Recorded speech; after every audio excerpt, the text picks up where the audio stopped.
ආමන්ත්‍රණාර්ථේ නිපාත. කොහොමද ආමන්ත්‍රණය කරන්නේ? මේ බාන්න.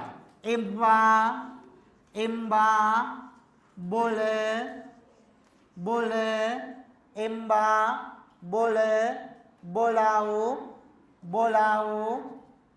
බොලාව් දැන් ඔයාලා ඉස්කෝලේ කොහමද ආමන්ත්‍රණය කරන්නේ යාළුවන්ට? අඩේ හරි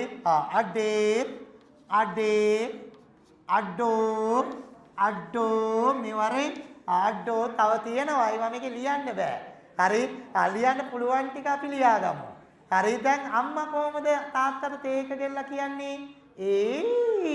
තේ ගෙනාවා හරි තාත්තා කොහමද අම්මට ආමන්ත්‍රණය කරන්නේ?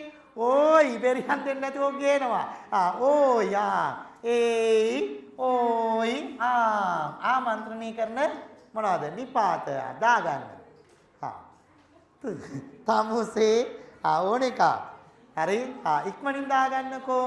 එම්බා බොලව් අඩෝ ඕයි තව තියෙනවා. ඒවා මේකේ ලියන්න බෑ.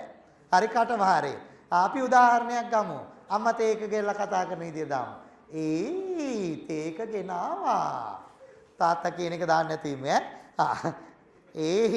තේක ගෙනාවා. නමයි ගමයි මාතලේ තමයි මේ හිතේ තියෙන තම අපේ කමයි දෙනි වදන් දෙද්දි කට පුරාම යයි තවල්